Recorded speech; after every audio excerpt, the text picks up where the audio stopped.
It's top tier Jasmine Allure, and if you want to have an alluring time, you better watch Countdown City WrestleCast.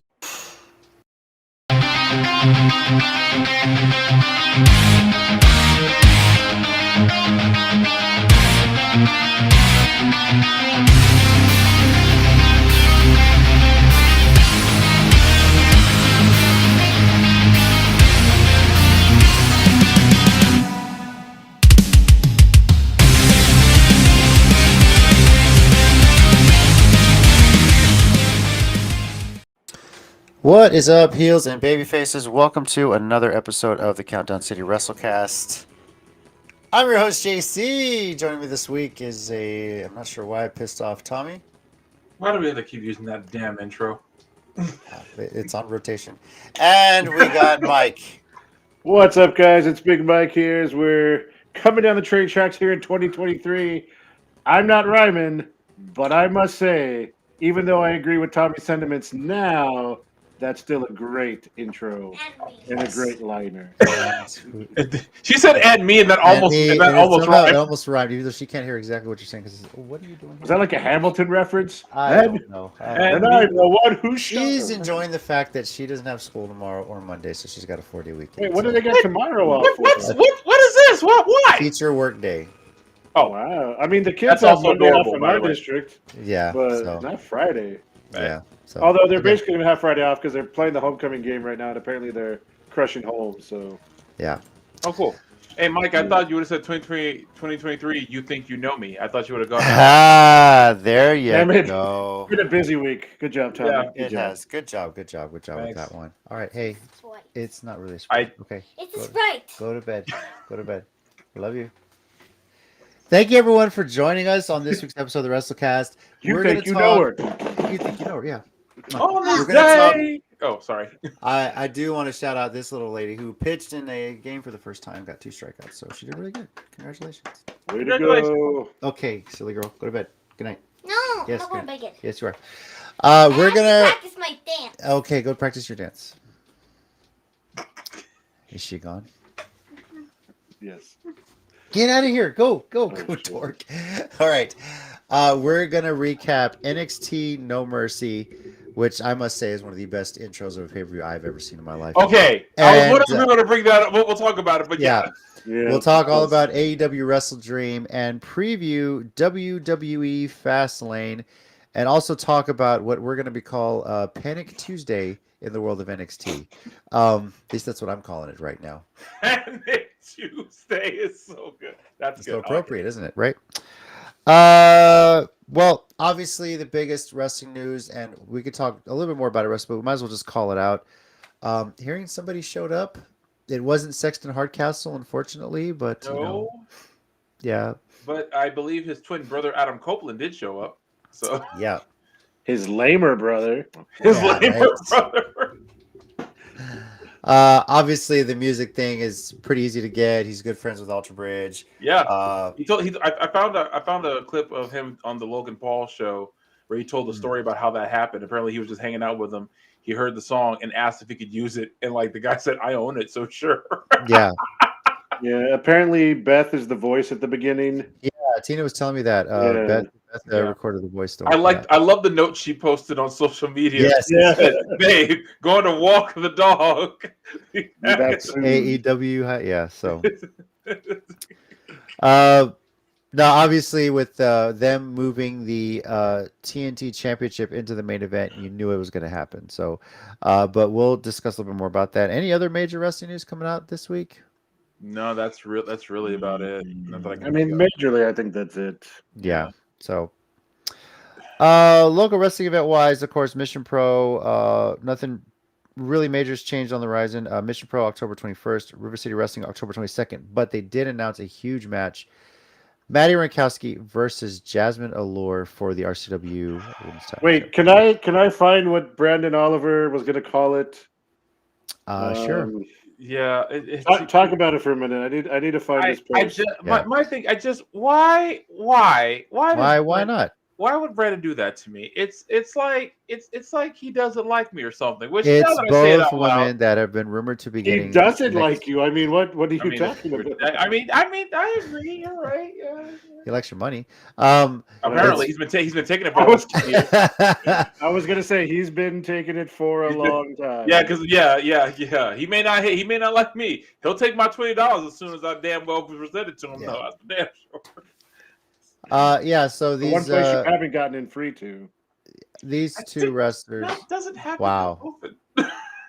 These two wrestlers have rumored to be in the next line of WWE Performance Center tryouts. Yeah, And so kind of getting this you match post in. way too much, man. Yeah, he does. maybe. Oh, Bernsey, Bernsey, what's up? Sabotage Wrestling on the show on the 14th. Oh, okay. Nice. Bernsey, is that in Austin or is that in San Antonio? Yeah. I think that's at Buddha. It's at the I have the details in there. And And, that, of course, that's why he would know because it's like down the street from his house. It's So, at the pinball. and let us I know how wonder- Micromania was too. So yeah. Oh, I don't think I can make that. I believe I'm out of town that weekend. Okay. Out of your mind. I've never been in it. Where is? Oh, sorry. Anyway, Hybrid has a show October 27th. As I understand it, Oh, go ahead.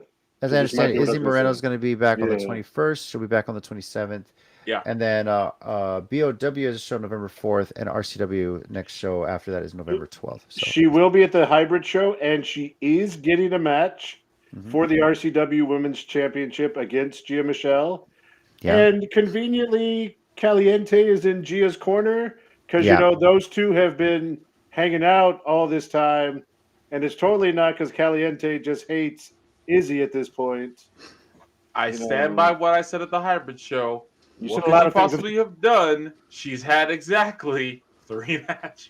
Yeah. Well, 4 now, but Oh. at the time it was only 3. I just needed some clarification because I was like, you say a lot of things at every show. I know. So- I talk a lot. Yeah. And again, I told Mike this before. I don't even realize I do it until after the show's over. Like I legitimately do. I just like go complete autopilot, and then after I was like, wow, I said a lot of stuff. So You're like Will Ferrell in Old School. When what he happened? I does blacked the- out for a minute. Yeah. Yeah. So it's all. That's why I always feel bad whenever I watch a Mission Pro rewatch of one of the matches. I'm like, oh no, I ruined their audio repeatedly. But Blake All right. Bryan keeps letting me. Yeah. Anyways, let's keep going because I can't find. There's too many posts from too many people, and I yeah. forgot which one it is. But anyways, Well, let's get into the shows that happened this past weekend, and we'll start with NXT No Mercy. No mercy. That intro, I Was loved it. fantastic. All I could think about, Mike, me and you playing No Mercy Yeah. on the N64, hanging out either my house or your house. yep. All the creator wrestlers we had in there too. You know what I thought about, honestly, because this was before I got back into wrestling like that. So this was just reminding me of like whenever I would go to anywhere that sold video games and just seeing shelves upon shelves of No Mercy, of what was the WCW game that was out at that point? WCW versus NWO. NWO, yes. There's World Yeah, Tour that- and then there was Revenge. Yeah. Yeah, that's all I would see. And then, of course, as they were transitioning to the PlayStation, there was like even an ECW video game at that point. Yeah. But yeah, that's what I was remembering. I was like, man, I remember just seeing those and like, I just laugh at like now. That's would have been all my money would have been spent on. But Yeah. Burns, do you think KFC's open? wow. If all you guys do is make old school references at the show, I am totally fine with it. and you would be too. I'm curious to know who created all the wrestlers in it in the in No Mercy, recreated them in the No Mercy video game. Because there's no Sean. way that was all CGI. They had to really have done that. I hope somebody did take the time to do it. And Well, how long They it probably took. found someone who could do it easy. They've Yeah. done that online already. I've seen them Years. like where people basically make, and this was a couple years ago, but Hmm. they make No Mercy with modern, the modern Wrestlers. wrestlers, and they code them in. So I'm sure. And someone because now like those same engines you can probably just download for free and just tweak it a bit Yeah. and make it work. So and I'm sure- especially because WWE is making money out there, for the past few years, and announce it every chance they get. and then immediately afterwards say we're cutting 18 people. That is sad, but we also kind of hope they use some of that money on two local people we just mentioned, who even Yes. though Tommy appears to hate them, would really be proud of them if they got signed. I can Definitely. be proud and hate them at the same time. I can admit Jasmine Lord's a fantastic wrestler. I just hate her guts. Those two things have nothing to do with each other, in my opinion. What about Maddie? Maddie more hates me than I hate her. But That's you know, fair. I mean, Maddie I hates don't. everybody. No, she doesn't hate Lagaya. Oh yeah, that's Nobody hates Lagaya. This is true. Yeah, you're right. You're right. Also, what's up, Sean? We see you there, buddy. Hey, Sean. Yeah, but you know, it's like Maddie is when it comes to Lagaya, she's the embodiment of that scene in what's the name of that movie where she goes, screw you, screw you, screw you. You're cool. You're cool. Screw you. And plus, I'm cool with Papa Rinkowski, so that's cool. Yeah, he's hilarious. I don't know if you ever just talk to him, but he's just so funny. He is. What match from No Mercy really stood out to you? We'll kind of go around here. Obviously, we'll just go. I mean, Baron Corbin defeating Braun Breaker. Was shocking, but I called it, but I was still shocked that I was right. Yeah, I was too. Trick Williams defeating Dominic Mysterio to Oh, win the that NXT North American Championship. Yeah, that was lasted about fun. 15 minutes. The Family defeating the Creed brothers, Angel Garza, and OTM. Those Creed brothers. Yeah, Freaks of nature. They are, and I'm torn between I want them to get to the main roster because they deserve it, and scared of they're going to go to their main roster and be screwed up. So yeah. I don't know, but yeah, they are freaks, and they are suplex machines. They are doing weird cannonballs into from the apron out to the ringside, crazy stuff. Yep. Noam Dar defeating Butch 2-1 in the British Rounds Rules match.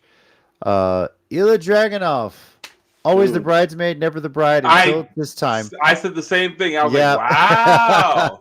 Defeating Carmelo Hayes, the new NXT champion now. It was like the opposite of genociding it. I was like, he's got to win it sometime. Yeah. Right? Mm-hmm.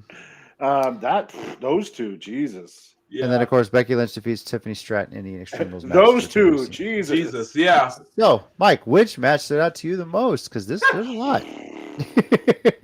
I mean, I don't know how to pick between those last two, honestly. Yeah. Okay, let's just say this at the beginning. It was a great weekend of wrestling. It was. It really was. Solid matches all the way around for the most part. Obviously, these last two matches for me stuck out the most because Dragunov just has that insane, makes you feel like you've been through a battle, and Carmelo matched him just about every step of the way, pulling off his own crazy moves. And then you got Becky, who, is not all that far removed from being the biggest thing in the company, goes down to NXT, wins their title. And look, we've talked about it a little bit. Tiffany Stratton is there. They've got high hopes for her, obviously. I think she proves she's more than capable. Yeah. Dear God, do not give her a Charlotte Flair character when you move her up, because one is enough. Yeah. So, but yeah, I mean, those last two matches were incredible. Apparently, Becky lacerated her shoulder or something, needed stitches, and that's why she wasn't cleared for the Monday night match or something. But she should be. Why is it always almost every Becky Lynch injury is the most hardcore thing ever? It's when she started this whole journey as the man, she was legitimately knocked out, had a broken nose, basically became a Super Saiyan, and just went on. Now it was she didn't again, injuries are terrible in wrestling, and I feel bad whenever it happens. But she didn't tweak her shoulder. No, she had a laceration, required stitches. Got this battle scar from No Mercy. Yeah, and don't forget that first injury from the SummerSlam, 2 years ago, when she dislocated her shoulder. Is that picture, and you just totally see it out of place. Yeah. So, she goes through it. She's gonna go down probably one of those hardcore wrestlers of all time, and unintentionally, though. It's not like Mick Foley where he was purposely doing. I mean, I know this was a anything goes match or whatever, but not purposely doing a bunch of hardcore stuff. Just kind of falls into it. Yeah. Tommy, what match stood out to you the most? Ugh. Maybe something else that Mike hasn't mentioned yet. Oh, sorry for taking the two. No, you're good. No, it's hard because he's right, because those two men are so good. But I mean, okay, despite the fact that this title change lasted all of 15 minutes, like I said earlier, because that's how long it felt. it was cool to see Trick Williams get a solid win on his own, and he really looked like he could handle it. What the hell he did losing the belt right back to Dominic this past Tuesday, I don't know, because that makes no sense. Well, because Rhea Ripley put the fear of God in Dominic Mysterio. I was gonna say, like, it makes me feel like main roster is screwing with NXT plans because you have her say that you're like, don't come back if you don't win the title. See, and if I was Trick Williams, I would have just gone, all right, just get myself disqualified, and boom, there we go. Yeah, I was just like, this is where I start getting to over a storyline territory when stuff like that happens, because like now I'm like, okay, I'm starting to just be over it now. So the thing is, apparently, if you're following NXT storylines, it seemed like they were setting up Carmelo without a belt, and then Trick having one. Which kind of flips what their relationship was for a long time. Yeah. So again, it really makes me feel like the main roster really wasn't attuned to the full storylines going on, and we're more concerned about Dom having that and keeping Judgment Day, which, I get. It's Judgment Day. It's the biggest group right now that the Bloodline's kind of splintered and faded not out. doing much. So, and it's Rhea Ripley, but, Yeah. Interesting. Which actually makes me think there was some news we kind of missed, or at least reports. The reports are that Jade's going to be at FastLane on Saturday. I was going to get to that. We'll talk about FastLane. Okay. Yeah. Sorry, Yeah. No worries. There we go. Match for me to No Mercy that did really stick out actually was the British Rounds rules match. Obviously, we don't see that very often here, but I liked the way it goes, and it was cool. It was different. It was fun to watch, actually. Controversial end to one round where Butch had Noam Dar. It was next fall's going to win, and he had him in the triangle. He passed out, saved by the bell. And that's kind of, I don't know if that's like in the standard rules, but here in my mind, I'm thinking UFC, MMA, and boxing. Like you only be saved by the bell in the last round, but got saved by the bell that round. That just one of those controversial things, and he somehow squeaks out a win. But that was pretty cool. It was real Zach Morris there. Yeah, right.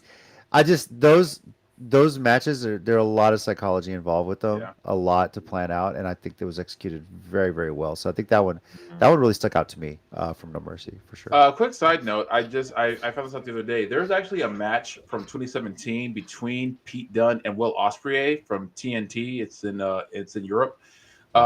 It's for free on YouTube. I saw a clip of it that Thunder Files posted. Shout out to Thunder Files, and he told me where to find it. So in case everyone wants to see, two greats in there. It's not in the British Rounds match. Is it just a regular match? Just a regular match. Oh, yeah. okay. Yeah. But it's just really cool. I've seen the clips I saw. It just looked like can you imagine them having that kind of that they're a match now? That would be amazing. Yeah. Cool. Well, that was, honestly, really good show. I obviously everyone's looking forward to WrestleDream with all the rumors about Adam Copeland, Sexton Hardcastle / Edge showing up, but they really held their own with this one. Great job in the graphics department. I really hope they do this again every year. Yeah. I've got to say, I feel like if these people, like most of the talent right now, I know there's like Dom and a few, like Becky, but a lot of the main talent has kind of come through the PC. And so I feel like the quality of the matches are right there with some of the peak black and gold era NXT.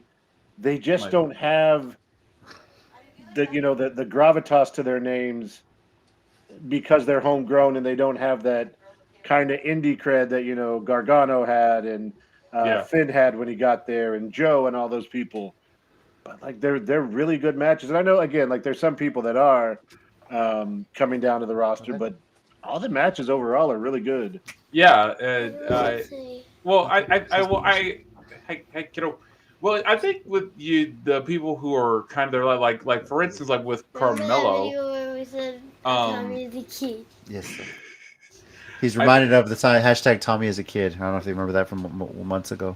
Wow. Remember? Yeah, he remembers. Wow. Did you remember that? Okay. Yeah, he remembers that.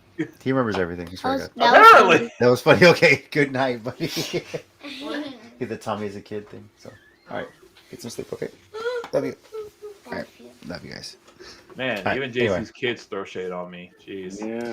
They remember every little thing, especially that guy. He's Jesus. So I guess the way he does so good in school, I guess. But yeah, I mean, that's a good thing though. Yeah. But what was I even talking about? Oh, Carmelo. Like Mhm. well, with him, it's like, you know, he's more homegrown, but like look at the how people are just saying how ready he is now because he's just been Yeah. proving it. So I think this is taking us back to the God, legacy of nerd. I think this takes us back to the takeover days and everything. And yeah, they don't have the groundswell they did, but with guys like Carmelo and Trick, you kind of get you see the talent that Yeah. they're growing there. Braun Breaker, Tiffany Stratton, like a lot of Stratton.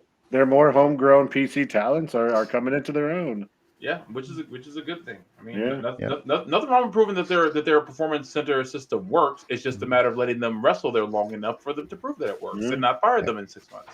Right. Oh wait, who said that out loud? So how did we do on our picks?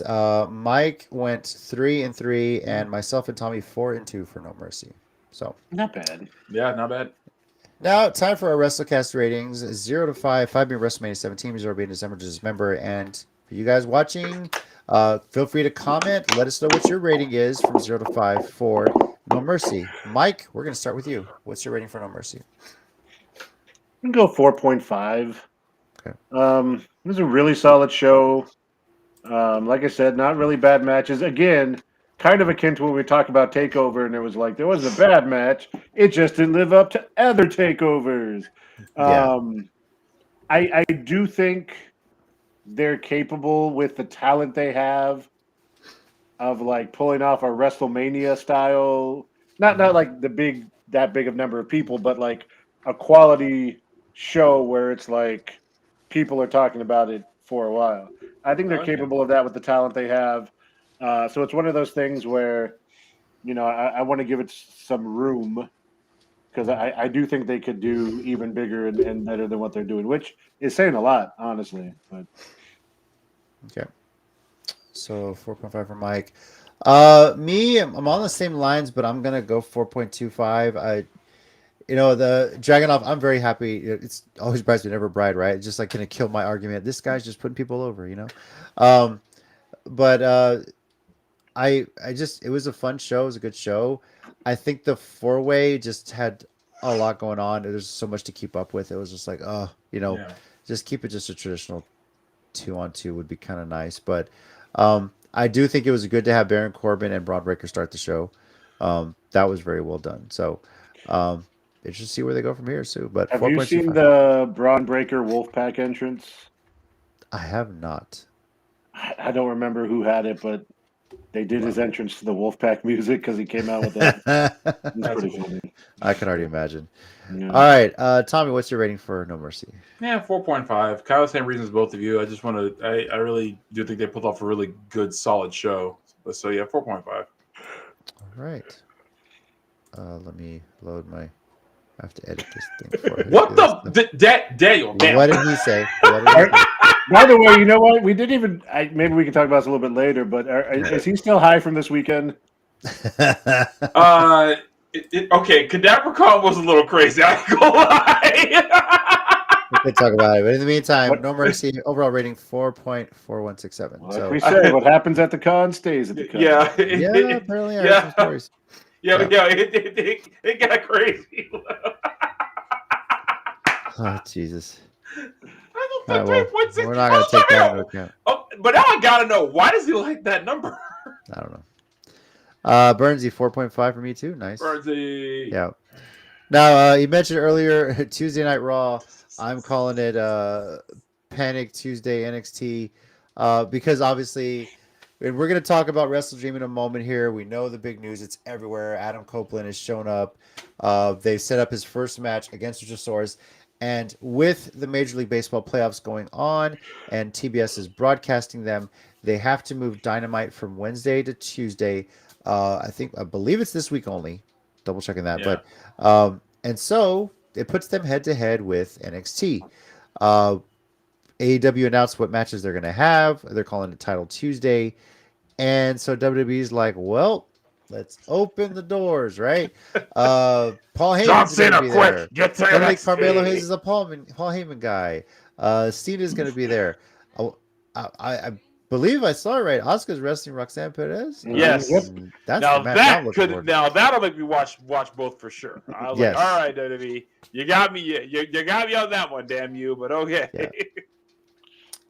Have you seen the Mike. Triple H meme? No, I have not. Which one? It looks like he's on the phone. He's like, I know we said November in Chicago for Survivor Series, but can you come by Tuesday? Yeah. Yo, that's funny. I like that. I like that a lot. That's good. Oh, that might explain why Cult of Personality was trending on Twitter. I don't know why. Oh, God, was it? So, yeah. By the way, does anybody Never call it know. X yet? I don't. I don't think anyone does yet that I know of. Fair enough. I'll take The it. logo, maybe. I think we still have the Twitter logo on the top of our graphic here because we don't want to change it. Oh yeah, we totally. I didn't Yeah. even realize that. So, anyway, yeah. So it's Tuesday's gonna be a pretty good night for wrestling. Whether you're watching Dynamite or No Mercy, honestly, you probably just watch Dynamite and go back and watch No Mercy when it's on Peacock. So, No, I might go by my parents' house just to go annoy them and watch it over there. so. Nice. It should be a great night for wrestling, though, and we'll see what happens. But so, how do we get to this point with the AEW side of things? Well, let's talk about WrestleDream. WrestleDream. Amazing show. Yeah. It's crazy. This really was meant to start as a tribute show, and look what happened, right? So to be fair, the way there was some matches where they hit each other, yeah, that was an Enochiism type show. Yeah. Okay, but can we just point out at the very was it the end of 0 Hour when they do the Inoki tribute, Yeah, right? yeah. Okay. Right after they show his family, his whatever's in the ring, what is the last thing they show before they cut out and go to start the pay-per-view? Christian. Freaking Cage. As if someone's father is not alive. I was like, wow, AEW. I can't stand how good he is with this character right now. It's driving me crazy how good this. And I know we'll talk about it with what's coming up, but yeah, well, okay, we'll talk about more at the end, but yeah. It's so annoying that he's so good. Quickly running down the results here. We'll start with the pre-show. Let's see. Athena, Billy Starks, Keith Lee, and Satoshi Kojima defeated Shane Taylor Promotions. Is Billy making Diamante. Athena face? I think Athena's trying to make Billy heel and failing miserably. Claudio defeats Josh Barnett. Luchasaurus defeats Nick Wayne, and the Acclaimed and Billy Gunn defeat TMDK to retain the AEW World Trios Championship. So that was pre-show. Yeah, I heard Barnett wants a rematch with Claudio, and I said yes, good sir. Please. Had me at hello. That's also the match where Moxley started off his commentary evening and got fined for saying things. And, okay, can we talk? Can I bring that up real quick? First of all, who would be shocked back there? I'm sure Tony even told him, Mox, for the love of God, try to keep it toned down. All right. Yeah, totally, all right, totally, no problem. I mean, yeah, I got you. He goes out there. Look at this shit. Damn it, Mox. Yeah, Jason. Honestly, that's kind of what you would think a wrestler, if they're going to get on the commentary, they're going to stay in character and just shouts up during the match, especially if one of their boys is in the match. So I don't think that's a Moxley character, though. I think that's just a Moxley. That's the point. And that's why, thank God, Renee Paquette works there too. She's like, don't worry, I get paid here too. Oh, here we go. Something from Jason. Yeah. And I do like that seems to be the little story playing out. Yeah. Is where Athena thought she was molding Billy to be like her, and it's maybe affecting the other way. I kind of hope there's a little bit of that because Athena's killing it with what she's done. I have watched that Minion training video at least a dozen times because Billy is just like this pure innocent angel. Yay, I did it! And then Shane Taylor, who I'm convinced Athena told to just stand there and don't do anything, the look of confusion he has on his face, I said he wasn't acting. He had no idea what was going on. Well, I love the amount of like Texas people in this match that have known each other for so long. Yes, Yeah. like absolutely. Pretty fun to watch in that respect. Or even think about it, like, or people who've just been to Texas a number of times, including Kojima and Mercedes Martinez. Main show: MJF defeats the Righteous. Eddie Kingston defeats Katsuyori Shibata. Chris Statlander defeats Julia Hart. The Young Bucks win the Fatal 4-Way to get a future tag team championship match. I know. Swerve Strickland defeats Hangman Page. Ricky Starks defeats Wheeler Yuta. Bryan Danielson defeats Zack Sabre Jr. At this point, you're knowing, oh yeah, for sure, the artist formerly known as Edge is showing up because we thought that match was going to be the main event. Yeah. Well, they announced it like a couple days before that the TNT title would be the main event. Yeah. Don Callis family defeats Chris Jericho and Golden Elite. FTR defeats Aussie Open, which seemed to get a bit of a backlash on social media online. Everyone seemed to think Aussie Open should have won that one. Yeah. And then, of course, Christian Cage defeats Darby Allin 2-1 in 2 out of 3 falls match, followed by the AEW debut of Adam Copeland. So and Traitor Nick Wayne. How dare you? So Tommy, we'll start with you. What match stood out the most for you this weekend? On this show? Yeah, gave you the hard one. I don't know, man. And this is honestly, it just spoiler alert. I am going to go ahead and rate this one. I got to give you a spoiler. It's going to be rated higher than NXT No Mercy because like the match quality I think was just top notch on this one. But as far as what stood out, I gotta go with Danielson and Sabre, man. I mean, how can you not? They got 20 solid minutes, bro, of just wrestling, just joy for me. And of course they want a rematch, and I'm like, yes. I thought that was an automatic assumption that was gonna happen. But dude, no lie, and I'm not kidding when I say my very, very close number twos are Swerve and Hangman and Kingston and Shibata, because all those matches were firing on all cylinders. So yeah, dude, this is just a really good. It had 3 matches to me that were match of the year contenders, at least 3. And if someone wants to put something else over one of those, I'm not gonna say you're wrong. It's just those are my 3. So, all right, Mike, what about you? Well, he's right about those those matches, but I'll throw some other things were just interesting. More from like character development. Julia Hart seems to be having a real Liv Morgan type surgeon's push, where the fans have kind of really gotten behind her and her character, to where I'm pretty sure Statlander was getting some boos while Julia was being cheered in that match. And I think the Brody King on the outside really helps her too. As that kind of menacing like bodyguard / friend. Yeah. So it'd be interesting to see, what kind of trajectory she has coming up. Same thing with the tag match. When the Bucks won, I had a feeling that FTR was going to win because even though they settled that match at All In, just like Jericho, I feel like the Bucks are going to have to get their win back down the road, and I don't like that at all. But as soon as I said you mentioned the Bucks, your head just dropped. Like God, I know. I don't hate them, but they're like they're going to be solid in matches, but they have the weakest storylines in their time in AEW because it's literally just been who's our friend, who's not our friend. Who are we friends with? Who are we not friends with? Hey, Paige and Omega, you had the greatest story ever told in AEW. Let us come down to the ring and give you our approval to win this match. Like, come on, just too much sometimes. I mean, just from the hype they've been hitting on standpoint, I would have preferred the Guns because just legitimately Bullet Club Gold. Bullet Club Gold. Like when they said like they might start centering Collision around like Jay White, I was like, yes, because Bullet Club Gold is absolutely making Saturday nights hilariously fun. Yeah. Also, because I just like them as a team, Cassidy and Hook. I don't care. Just they're fun. They're fun. So Also, real quick, Bernsey, I don't know what goes beyond Shucky Ducky Quack Quack.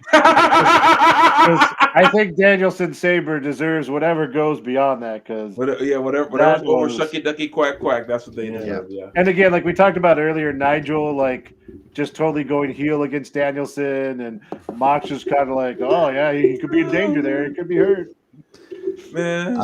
Outside of what y'all mentioned, I really did enjoy Eddie Kingston and Shibata. Yeah. That was, back and forth affair, and it felt like you really honestly watching like didn't know which way it was going to go because they're playing up the fact that Shibata like idolized Inoki and how much he wanted to win this for him and stuff like that. So in that end, it was heartbreaking, but it was still pretty awesome to see.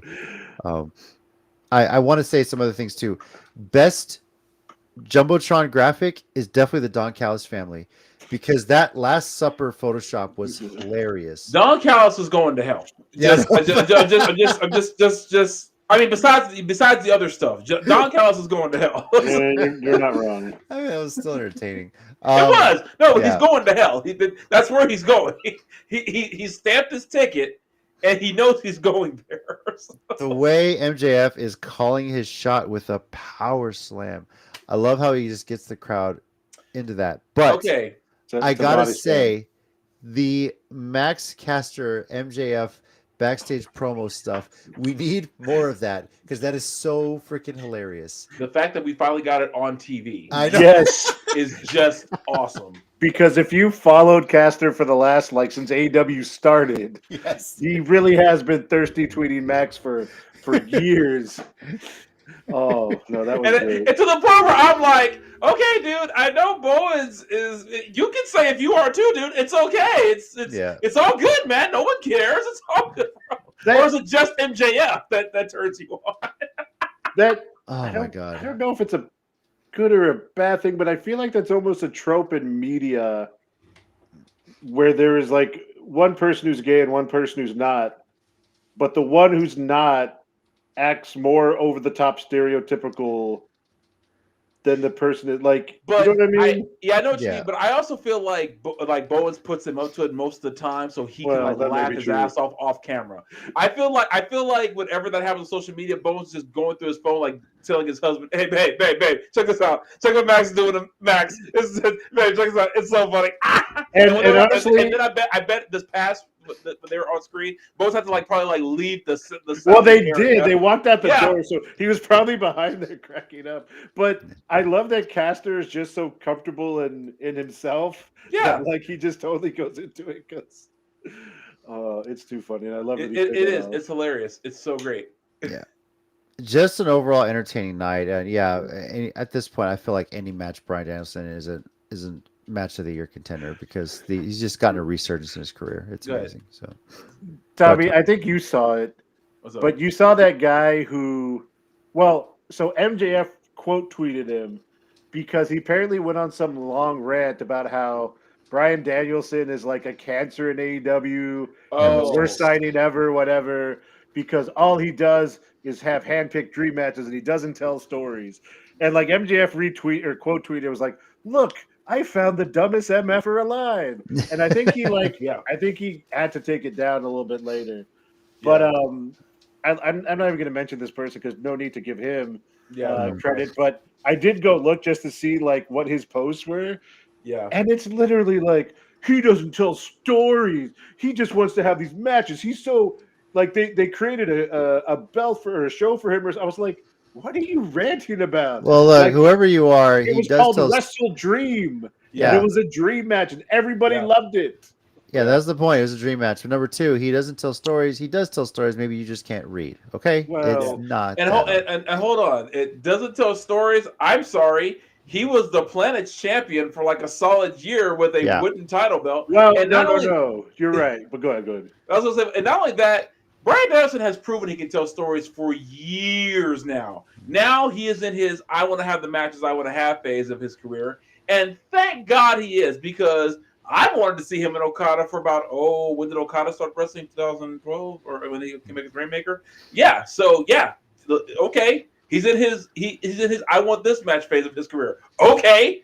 You're the only one complaining about that, bruv. So Oh, Burns, you hit that on the head. Dude, every time I post something like this, he posts a Ron White meme every time, Yeah. and he's right. Yeah. He's absolutely right. Can't You fix- can't fix It was just funny, and I saw one because someone said that someone's like, oh, I'm not talking about his WWE run, just his current run, and He tells stories in his current run.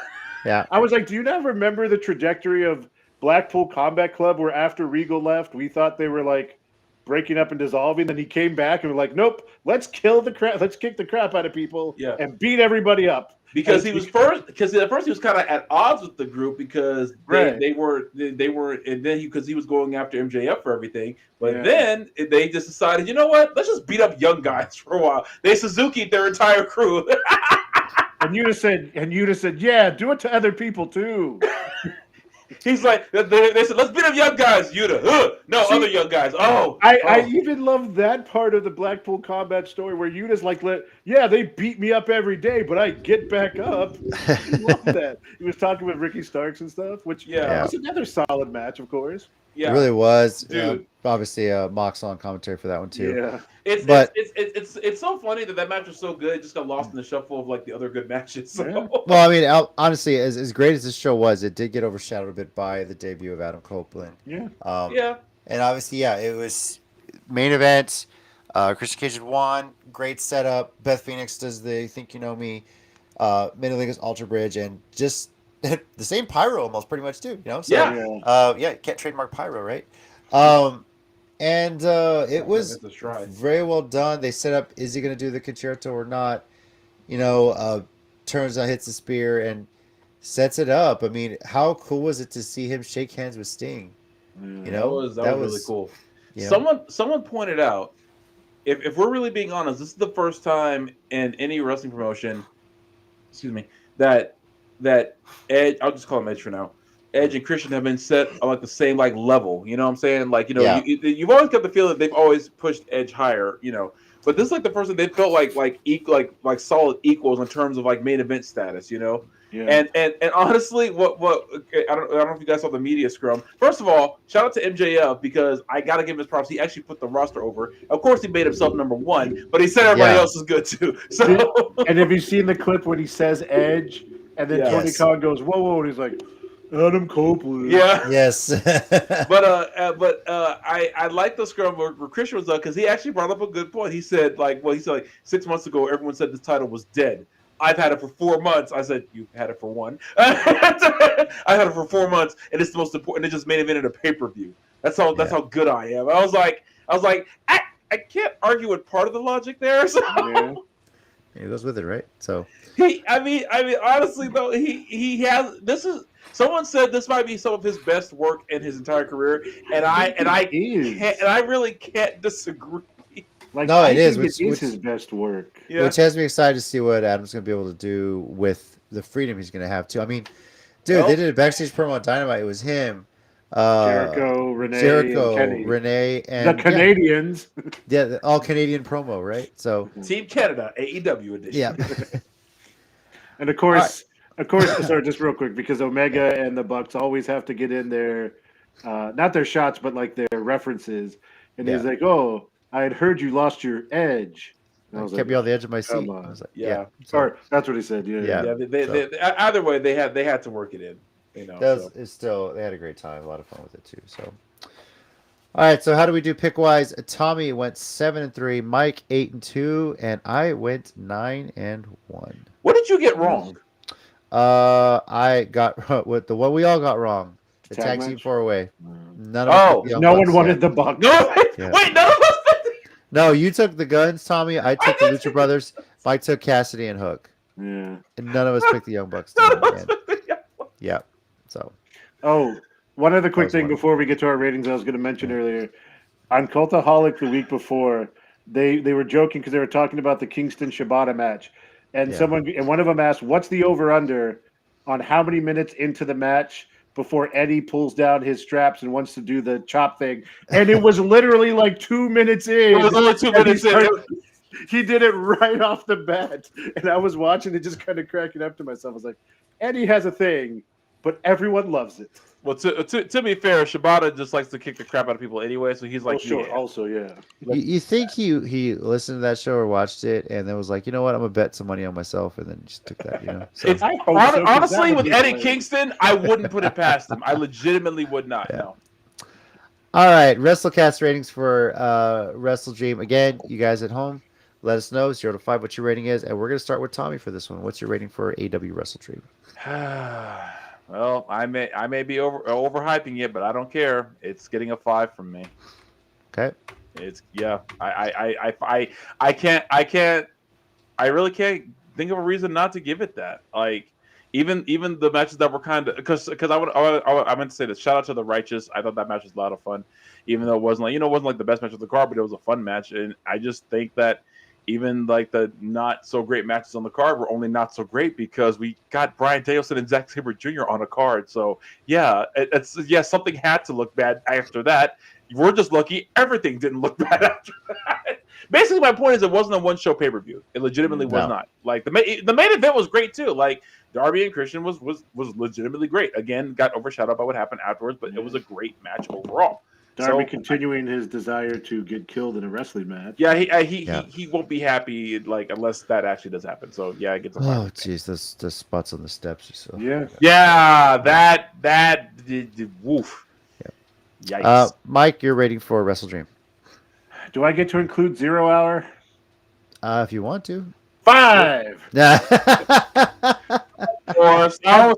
I don't get to include 0 Hour, I remember. If I don't get to include 0 Hour, it's a 4.99. But if I do, 5. Just give it a 5. Jeez. Well, hey, there was a Claudio match on the 0 Hour, and against Josh Barnett. I can't even front with you today about that. Yeah, because okay. And can we also say that Mox adds to the 5 as well? Yes, because the matches when he's commentating, like we've said repeatedly, so I feel added to that. Yeah, so I feel like from now on, whenever he does commentary, like Tony Khan just says, "Okay, you're not getting paid tonight." That's fair. I'm just gonna go ahead and fine you ahead of time because we know. That's probably true. He walks out to go commentary. Mox, that's 10,000. That's right, boss. You're right on the money. No, he goes out of the curtain. Renee comes up behind him. Here, Tony.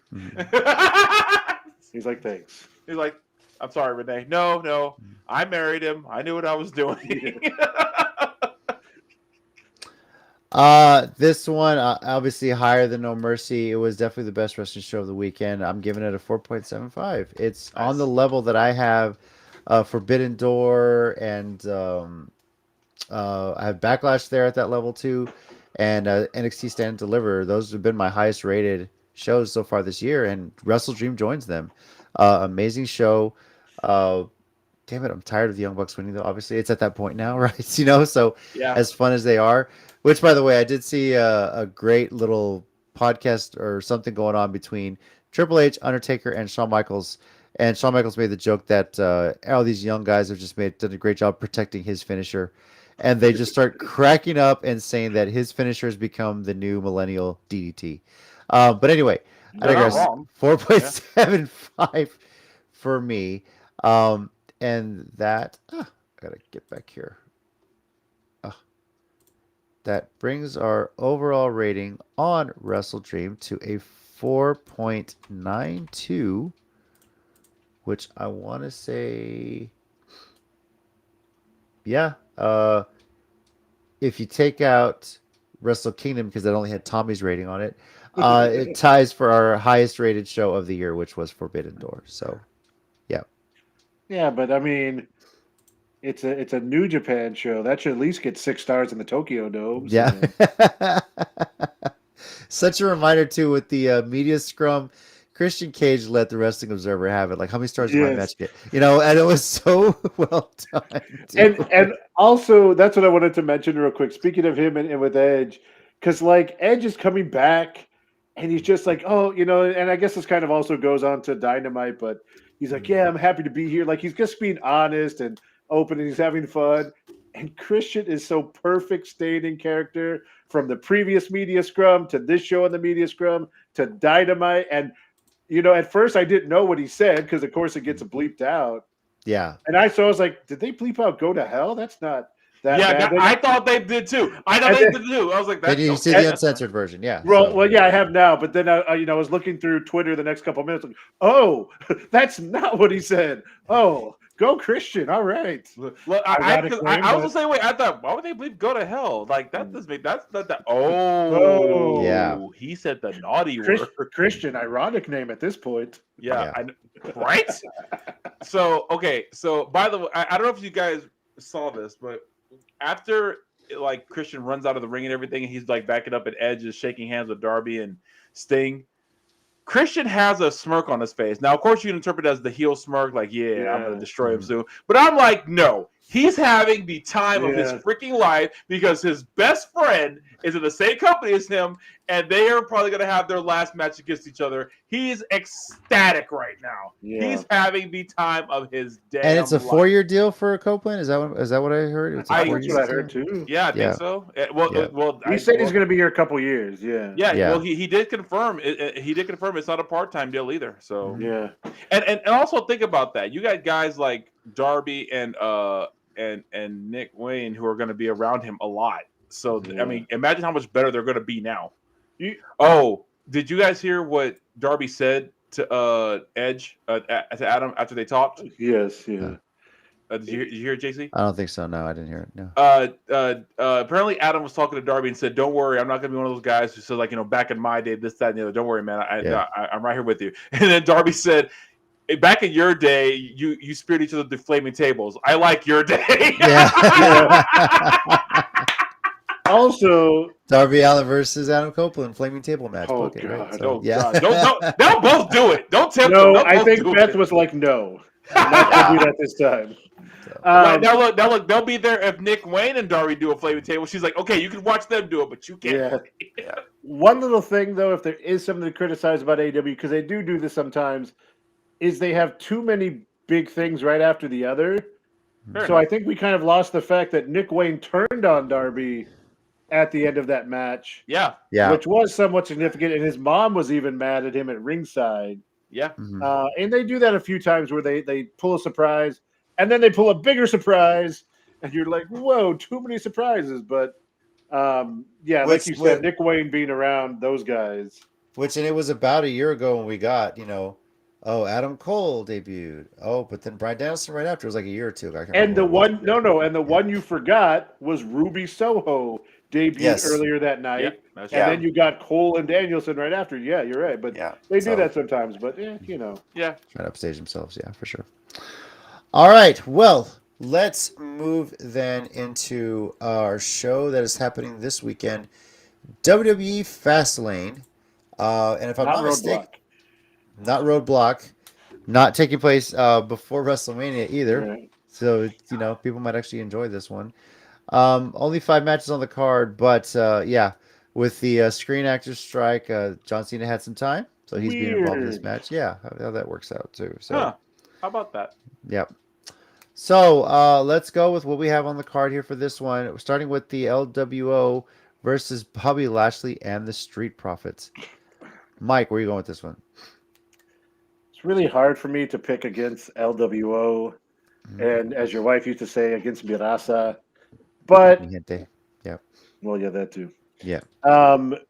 But besides Ray and I can't even forget from the other guy. Not Legato. Santos. Thank you. Yeah. I was gonna say, can you name the other two? Yeah. I couldn't even name the first one. So I love the LWO and what they do. The rest of them always seem to lose. So I'm gonna pick Lashley and the Street Profits because I feel like Hunter's starting this little faction game in WWE, and I think this is the next group to kind of turn into a bigger faction. All right, Tommy, what about you? Yeah, Lashley and the Street Profits. I feel like they're good. They're starting this huge heel run, so it's just natural that they get their first big win.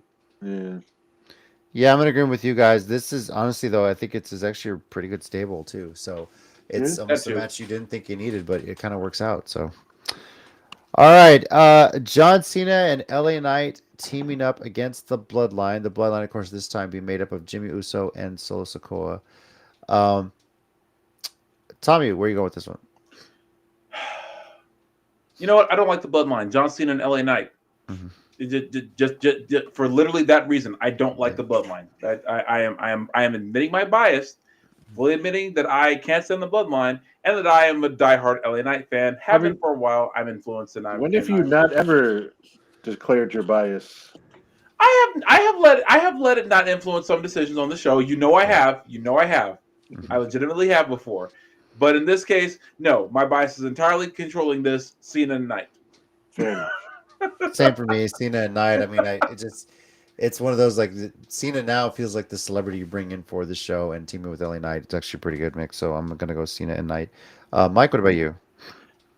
Same. I think in this kind of story that Jimmy has kind of become like a character where like he thinks he's in charge when Roman's gone, but he keeps messing up. So I don't think they're going to pin Solo. I think they're definitely going to pin Jimmy and just kind of continue like his not being a competent leader when Roman's away. And then we have the WWE Tag Team Championships, the Judgment Day, defending against Cody Rhodes and Jey Uso. I cannot wait for the backstage awkward family moment between Jay and his former Bloodline stablemates. But this match looks pretty damn cool. I mean, his future girlfriend Rhea Ripley. Yeah. So, dude, they better. Look, man. Well, they were teasing it, and even he kind of did. Look. Here's the thing. I haven't seen a good soap opera in wrestling in a while, and this is where it starts. I'm in. I'm like, man, go ahead, give my soap opera. And can I just say that fan shippers or shippers that are fans, the minute there's a hint of something, the internet goes hard. Of course. Welcome to the world of fan fiction, Mike. I got about 100 stories that say that's okay. I'm going with Judgment Day to retain. I don't see them. It's nothing against Cody and Jay. It's a great team, but I never like when teams just thrown together for the hell of it. So I think Balor and Priest are going to retain. I'm sure there's going to be some assistance from Dominic Mysterio and JD. Don't Google me. Yep, that guy too. So, you guys in agreement too, or one of y'all think it's Cody? Judgment Day. Yeah, and also, I don't know what they're doing with Cody right now. Mm-hmm. It's like they're waiting to get to at least Survivor Series or Rumble so they can, I assume, start him back on his path. I don't know if they're going to finish the actors part of the strike to see if Rock is going to be at WrestleMania, which I hope not, but I know they hope he is. So we'll just have to see, right? So, yeah. All right. The WWE Women's Championship, Io Sky is defending against Asuka and Charlotte Flair and potentially Jade Cargill. Do you think she's going to be involved in a match, or is she going to make an appearance after this match is over? I will say make an appearance, but if she joins this match, I'm saying Jade Cargill. I don't give a damn. Sorry, guys. That panel has ruined me for life. It really it has. So okay, and if she doesn't join this match, who are you picking? Io Sky. All right. Mike, what about you? There's a small sadistic side of me that wants to see the fallout of Jade Cargill getting added to this match and Charlotte Flair still winning. Oh, you sick son of a... Because I feel like if you're going to burn the world down, burn it all down. But the Sainer... Okay, Joker from the Dark Knight, calm down. But the Sainer calmer side of me says Io Sky because, again, Charlotte doesn't need another title the way the Bucks don't, and I don't trust them with Asuka, so Io Sky. I'm going with Io Sky as well because I feel like if Jade gets involved in this match, it's really to target Charlotte Flair. I think that's going to be first on her list. Be honest with you. So Charlotte can beat her at Mania. I mean, sadly, that might be what they're booking. So, what if Jade does beat her at Mania though? Mm-hmm. Let's see if Vince knows how to use Zoom by that time, or forgets how to use Zoom. I guess I should say. Triple H on the Zoom. What, Dad? You're breaking up. Static, solar flares, meteorites. Click. I'm driving through a tunnel. It's like, You're but you're in at the an office. arena. Yeah. Yeah. The office is driving through a tunnel. Bye, Dad. Click. Jade, go beat her. I'm just curious to see how this. I mean, obviously, if you haven't heard by now, yes, Jade Cargill is heavily rumored to be making an appearance at FastLane, as W seems to have fast tracked her signing and everything else and potential TV appearance. So, obviously, this seems like the match to get involved in, but I don't know how. But one way or another, I feel like she's going to be going after Charlotte Flair. I don't see how she would potentially have any sort of beef with Io Sky or Asuka coming out of this. So, I mean, does Asuka need a reason to have beef with people though? no, No. It's Asuka. Yeah. I mean, if she has and if she has a beef with Io Sky, then she kind of has beef with Damage Katal, and I don't need to see Bailey get beat up again and put over another awesome young talent like Bailey does all the time because she's good at what she does, a la Claudio and other people. And finally, for the World Heavyweight Championship, Seth Rollins defending against Shinsuke Nakamura in a last man standing match. I'm going to start this off and say that I think Seth Rollins is going to retain. This one, though, is going to. Oh, no. Oh, no. It's going to break the internet, JC. Wow. That's the first time it's happened while he was talking. That's usually happens. And I froze. Did y'all hear any of that? Oh, no. You said I think it's good. Yeah, okay. I think Rollins is going to retain. So okay. I think this is going to go 30 to 45 minutes. Who knows? Yeah. So it's going to be a hell of a show. So, Mike, what about you? I'm going to go out on a limb because I feel like they have been playing up Seth's injury and his back this entire storyline with Nakamura. And I feel like this is going to be literally the one that breaks the camel's back. And I think he's especially because they played up like he's always there all the time. I think he's going to do something that hurts him, and he's going to be out I think he's going to take a small break here, maybe a month to 6 weeks, take a little break. And then kind of, what are we at? October? So maybe come back for Survivor Series right around there. So maybe about a month.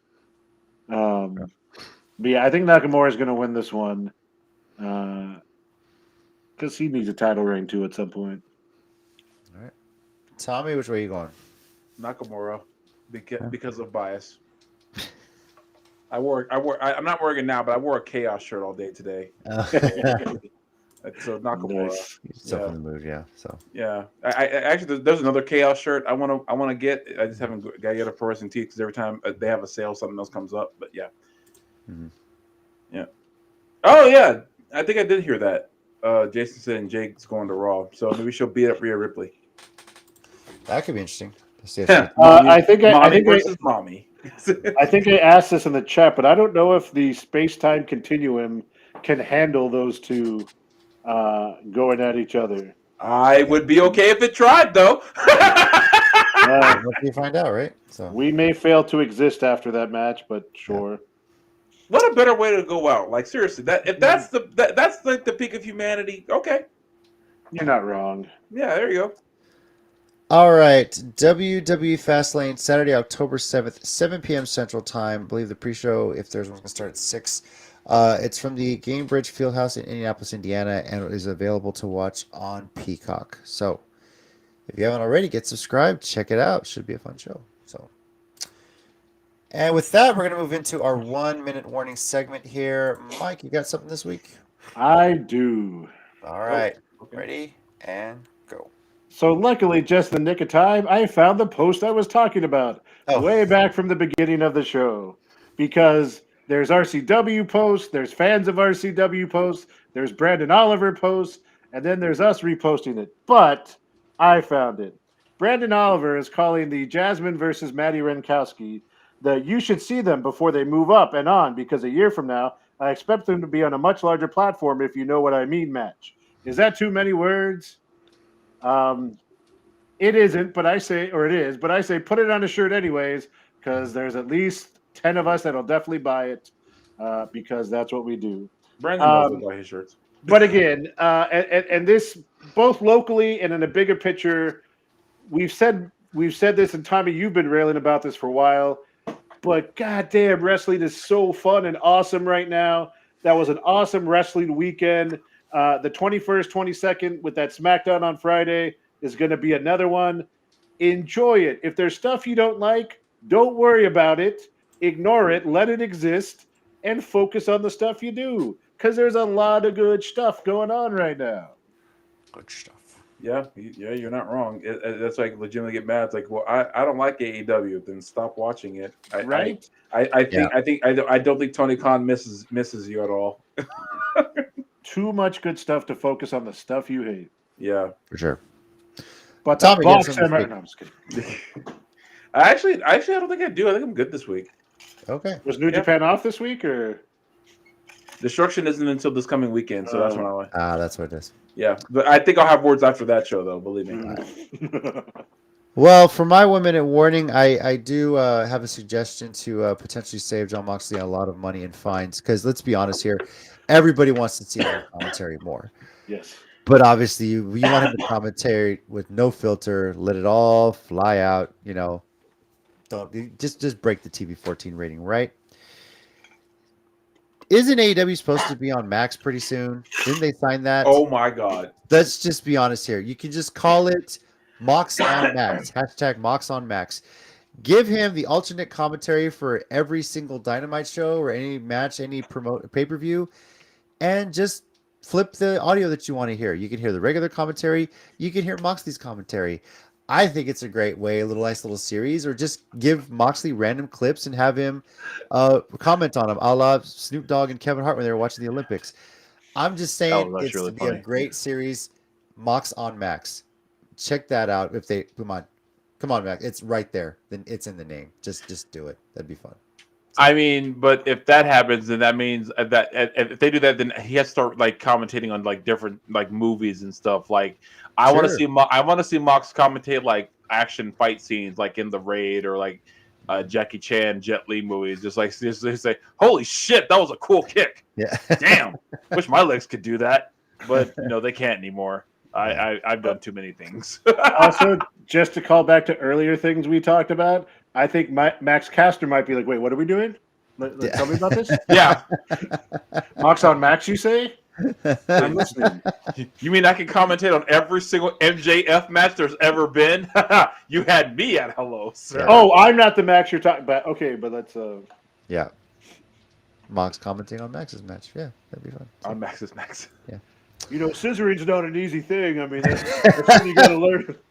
Yo, for the record, Mark Sterling had the best quote at the beginning of all this when he said, "My groin has been on fire since National Scissoring Day." And I don't know if you heard the commentary. I think Excalibur said she get an ointment for that. Okay, if that's the best one, the second best one was John Silver from a couple weeks ago, where it was Dark Order, who are now kind of heelish, but still them, facing for the trios title. Who's like, by the way, I Googled scissoring. You're not doing it right. I think it was like on a Rampage, so not a lot of people saw it, but that had to be the second. Oh my gosh. I got nothing after that. I legitimately have nothing after that. Thank you everybody for joining us on this week's episode of the WrestleCast. Once again, FastLane is this Sunday, October 7th, 7 p.m. Central Time, only on Peacock. Check it out. I'm definitely going to be having this on my tablet while I'm watching the Astros and baseball and everything else going on Saturday here because they're taking on the Twins in the LDS. So, Wow. Yep. Fun stuff. So, yeah, it is playoff time. Once again, our Twitter at @CCG_WrestleCast, refuse to call it X. Next week, we will recap WWE FastLane. Oh, Jason. And I'll get to It's because of what happened on Dynamite. Yeah, I saw.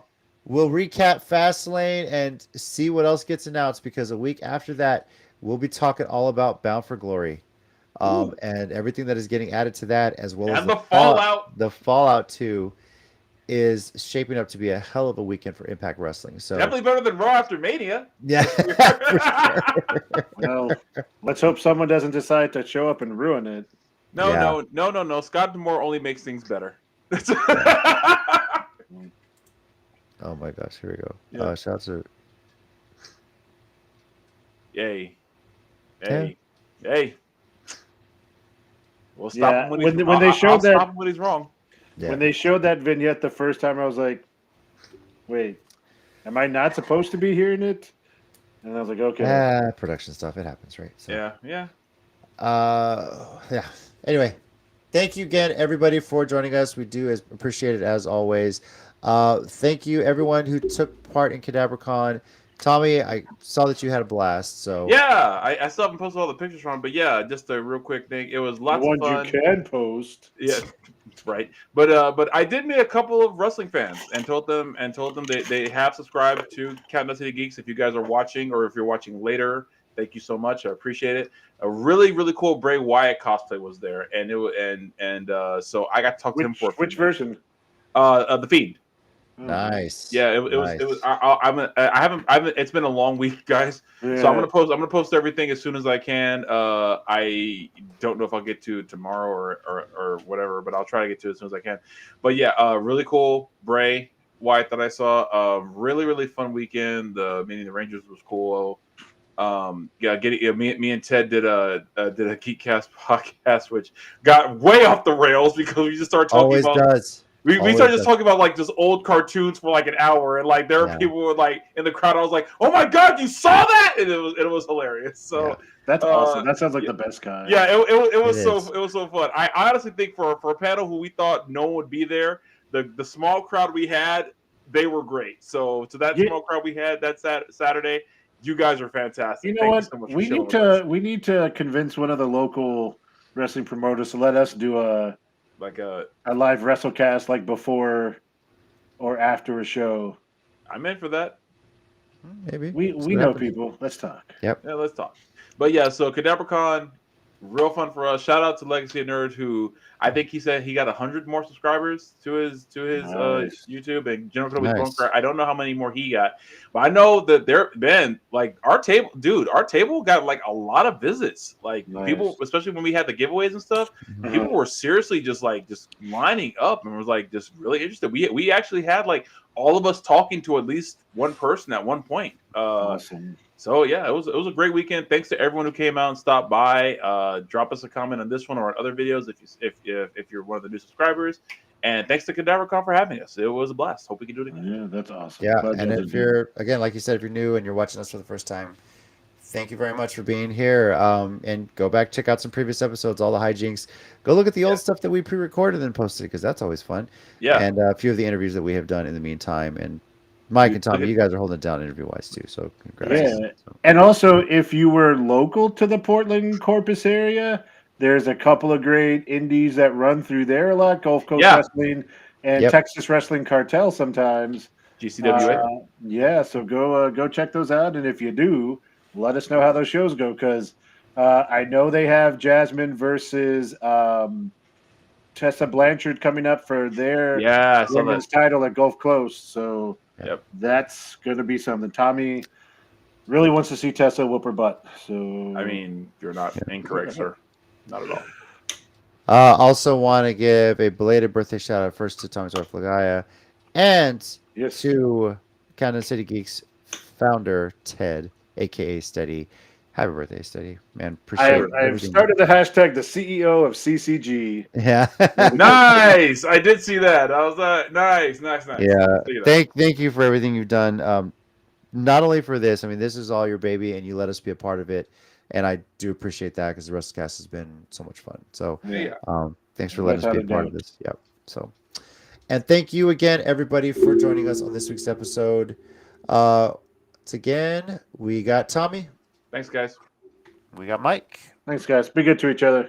And I'm JC. And as always, heels and baby faces. Remember, pro wrestling is real. People are fake. Reach for the sky, boy. See you next week. Adios, Gunther.